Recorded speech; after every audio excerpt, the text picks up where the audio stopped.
We respond really well to natural disasters, but the water supply is a slow-moving emergency. Are we responding to it fast enough? We'll talk about that next on Global Perspectives. This program is made possible in part by funding from the UCF Global Perspectives Office, the Global Connections Foundation, and the India program at UCF.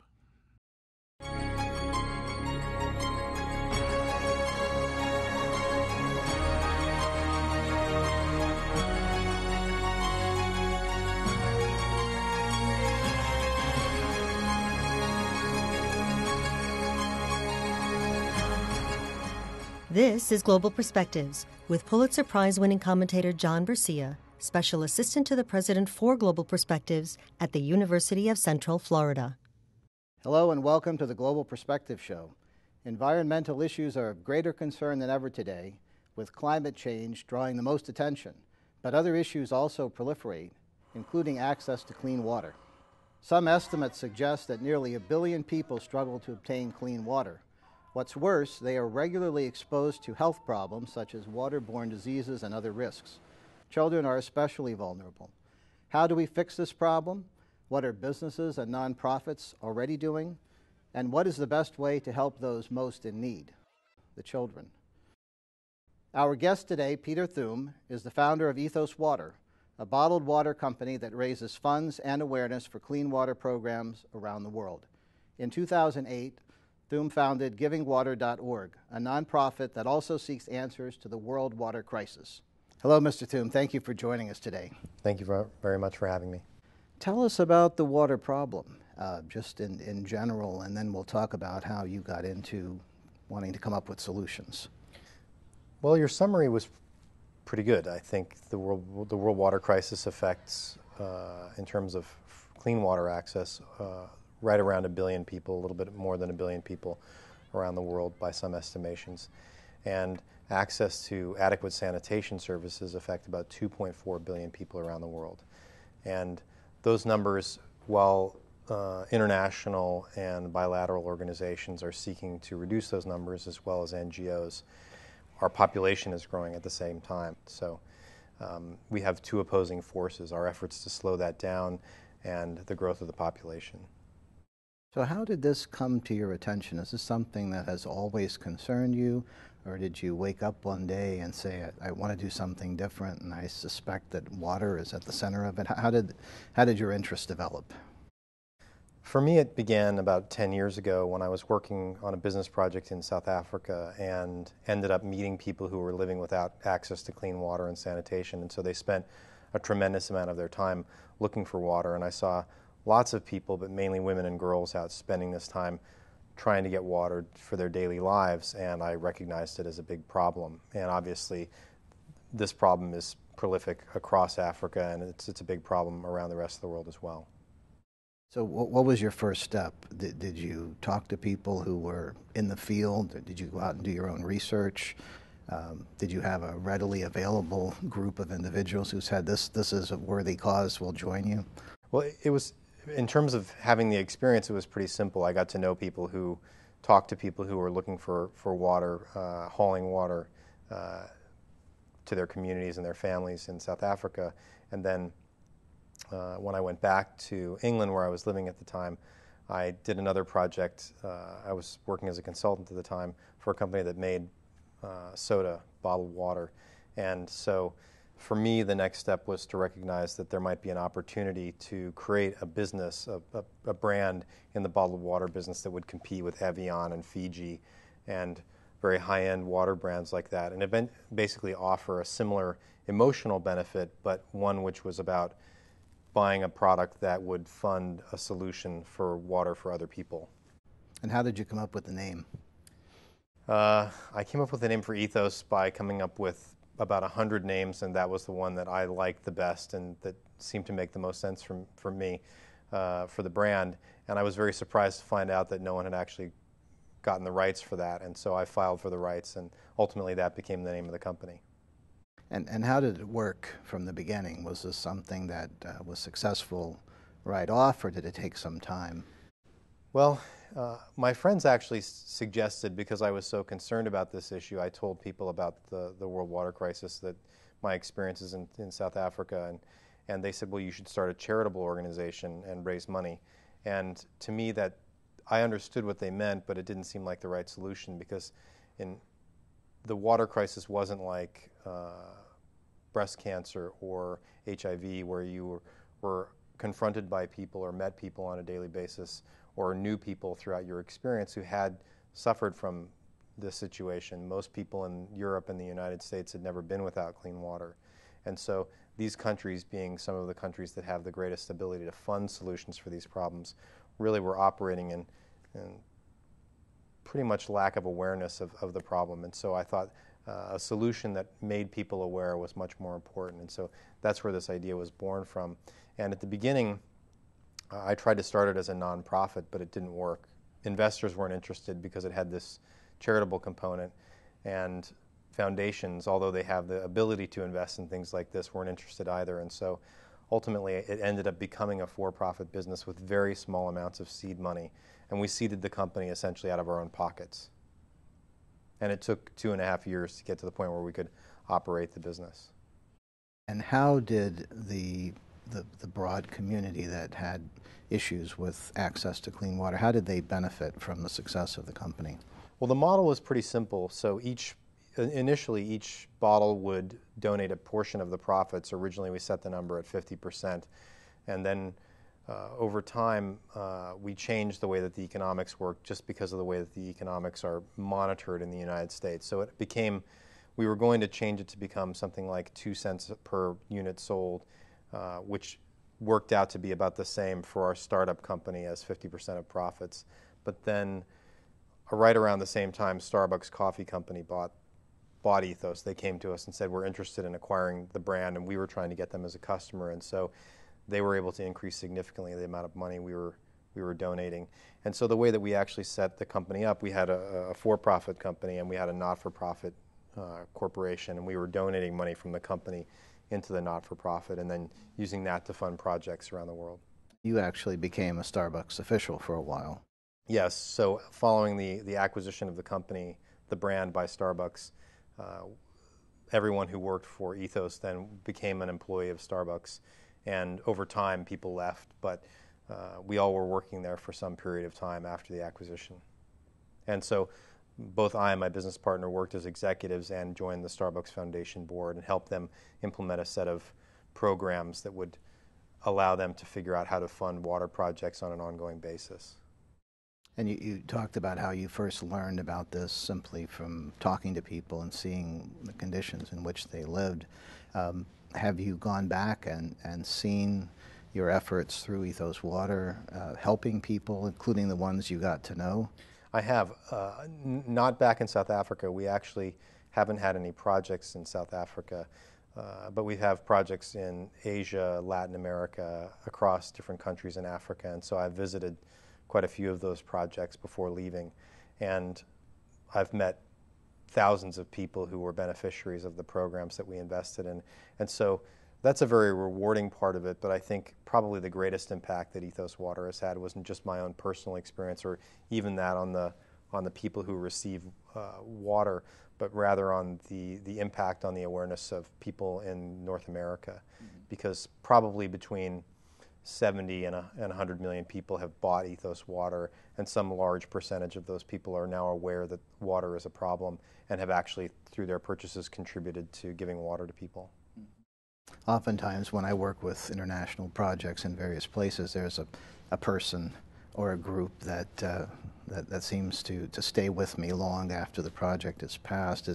Is there a person, we talk so much about the children who are the most vulnerable in this context, is there a child somewhere who touched you in some way, who inspired you to keep going and to aspire to even more with your project?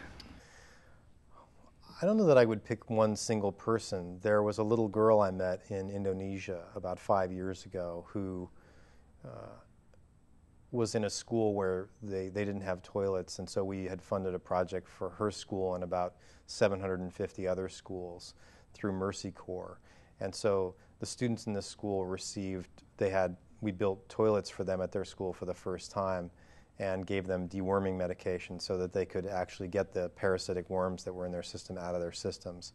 And in her case, we wanted to see one person's experience and how this had changed their life, so we actually went with her back to meet her parents and see what was involved for her because she didn't have a toilet at school. And she literally would, if she had to go to the bathroom, she would walk 1.5 miles home and go to the bathroom and then come back. And so on a daily basis, you can imagine for a 9-year-old girl what that means. If you have to go to the bathroom twice in one day, you miss most of the school day. And so I think in her case, and certainly for many of the other children who were involved in that program, it changed their lives significantly. And I have thousands of other experiences where I've met kids and had a chance to, in the cases where we had an interpreter, get to talk with them and understand how it affected their lives. There was a specific school in Kenya where we had installed a well in their village, but they didn't have water at the school. And so I said, personally, I will find a way to, if you can get the rights to build a well, I'll find you the water. And we raised the money and built a well at that school, and that was the initiating project for Giving Water, which was the not-for-profit organization I started. And we've funded programs for about 1,000 students in the after Ethos in the same areas where we've done projects through Ethos. Have you found that your projects inspire other projects? Do people who are the recipients of benefits then go out and try to help others? It's a very interesting question. Almost everywhere we go, we have met with people in communities who have been beneficiaries of investments that we've made, and they talk to us about the fact that people around them in other communities also need programs, and they're very open about that.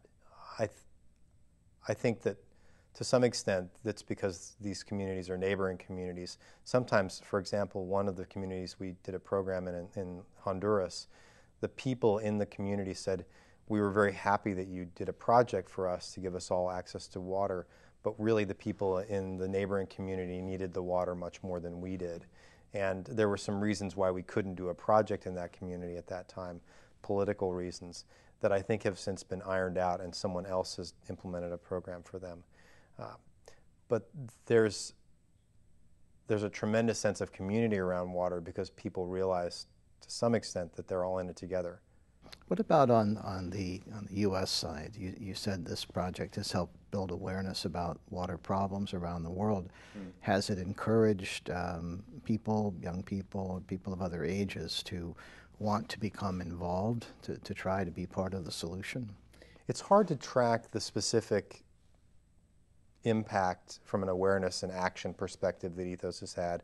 Certainly it has. I know that people who run non-governmental organizations, not-for-profits in the U.S. that do work in this field have said to me that one of the primary reasons that people cite for their awareness of the water crisis as they become donors is the fact that they learned about it through Ethos Water.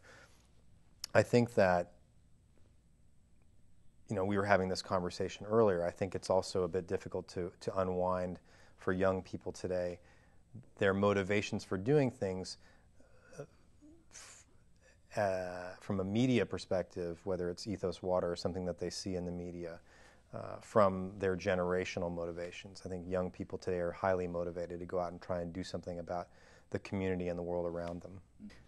What would be a logical next step? Once you build awareness, once you hopefully inspire some people, even if you can't measure it, what would be the next step in this kind of effort? What would you hope to accomplish? Well, in the case of Ethos Water, I hope that Starbucks continues to operate the company. I hope they expand the brand into other product categories. And that's all of their responsibility now because they own the brand. I think from the perspective of awareness being increased in the United States, you can look at examples of organizations like Charity Water, which is a New York-based not-for-profit organization that has grown double digits year on year for many years now, since I think its founding in 2006. And it's now quite a sizable organization, and it didn't even exist when Ethos Water already had been sold.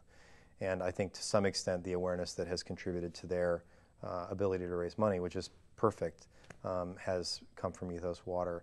I think water.org, which was the collaboration between Gary White, who's been working in water for 25 years, and Matt Damon, is doing great things in terms of raising awareness. And Charity Water and water.org are to some extent they're different versions of the same approach to making people aware of the issue and making people excited about it, and then showing them that their donations can actually deliver a solution. And so I think Ethos Water stimulates awareness and does some economic investment, and these organizations that use more traditional models of fundraising can raise much more significant amounts of money.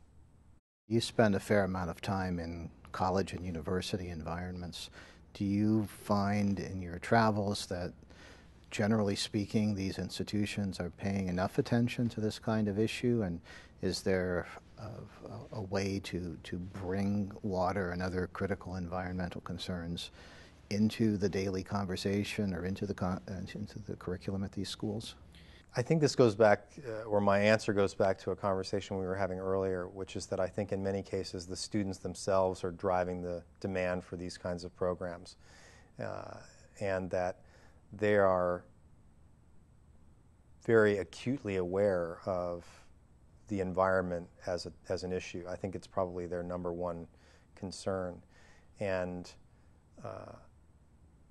issues around water are environmental issues, but they're also humanitarian issues. And so I think this specific field of the intersection between environmentalism and humanitarian issues hasn't been explored as well as it could be, primarily because here in the United States we focus on the environment to some extent as a silo, whereas in the rest of the world, for much larger specific environmental reasons, but also for socioeconomic reasons, political reasons, those two intersections happen much more readily.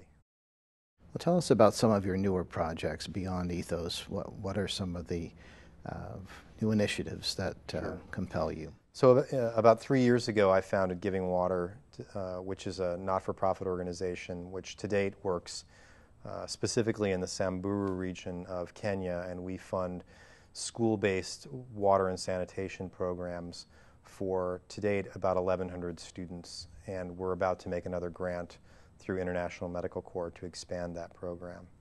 And about 2.5 years ago, with my business partner who I met at the TED conference, we started to think about this, a question that had sort of confronted both of us while we were working and traveling in Africa, which was the prevalence and use of assault rifles. And so we started to think, what could we do about the issue of assault weapons in Africa? And that has led us to found a company called, a social venture called Fonderie 47, which is in English Foundry 47. And what we do is we collect and destroy AK-47s in Africa, reduce them to the raw steel from which they're made, and then give that steel to very fine designers who make jewelry and watches and accessories out of it. And then the purchases of those pieces then fund more weapon destruction back in Africa. So for example, this is one of the rings that we make. It's made of AK-47 steel and gold, and the purchase of the ring funds the destruction of 75 assault rifles back in Congo. I was wondering, do you have any sense of how many weapons you've taken out of circulation, just ballpark? So to date, the number is a little bit north of 6,000 assault rifles of all kinds, not just AK-47s. We work with an organization right now called Mines Advisory Group in Democratic Republic of Congo, and we are on track to get to about 10,000 weapons by February. It sounds like all of these projects collectively would make great material for a book. Is that something that is in the works, or? Well, I have friends who have said I should write a book. I haven't. I'm a little bit busy right now doing things instead of writing things. So we'll see if that ever happens. But right now I'm busy. I've got a not-for-profit that I run. I have another not-for-profit and a for-profit that I'm the CEO of, and I'm on 3 boards. So I have a lot of doing to do right now. When you look back to the beginning of this effort, when you were first thinking about water issues, Did you hope to be approximately where you are and where we are in terms of dealing with them? Or are you frustrated that we haven't moved quickly enough? I'm not frustrated. I'm very happy with what has happened with Ethos Water, and I think it has played its role and it has stimulated a lot of awareness. I think water is a very complicated issue. I think human beings tend to respond to disasters and pressure and pain, and I don't think we're quite feeling the pain of water availability and water economics yet. You see that in the United States probably more than almost anywhere else, where we use water to grow things that we shouldn't be growing in places where we shouldn't be growing them. And so until the time comes that the amount of available resources that we have to buy water for ourselves is so constrained that you see situations like we see periodically in the southeast around Atlanta and some of the other major cities in the southeast. Until that becomes widespread enough that people really have to suffer a bit, I think here in the United States we'll continue to ignore water as a serious issue. And that will create our own problem. Now, inevitably, of course, that pressure will come for everyone. Yes. You referenced the growth of the world's population, and if the estimates are correct, that's going to continue to grow for several decades before it eventually stabilizes, and we already probably have more people than we can work with in a sustainable way. What happens when we get to that pressure point? Is conflict inevitable? Well, people have predicted wars over water for quite a long time, and have talked, or have at least couched some of the conflict that we have already, certainly in the Middle East, in the context of water wars. I don't know that they're inevitable, but water is a necessity for human life, and it is an economic good, and people already do use power to obtain access to water as a resource. And so as it becomes more constrained, it wouldn't be surprising if that were to happen. I think you have the complexity of the climate change issue, which is that as the climate changes around the world, it's not just that we don't have enough water, it's not in the right places for human beings to have access to it. And so that will cause people to move, and migration will cause problems as well, both for access, not just to water, but also to food and other resources. But when you travel around making your presentations, what is the question that is most frequently asked?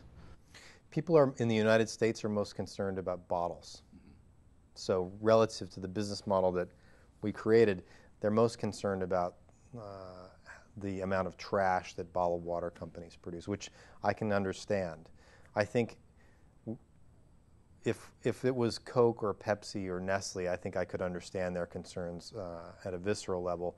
We didn't really increase demand for the bottled water industry, and my answer to them is always that I don't encourage people to drink bottled water. I saw an industry where there was a possibility to get people to pay attention through the use of that industry. But if bottled water went away, I think for the planet that probably would be a good thing. Great. Well, thank you for joining us today, Mr. Thum. It's been a pleasure. Thank you very much. And thank you. For the Global Perspective Show, I'm John Bersia. We'll see you next time.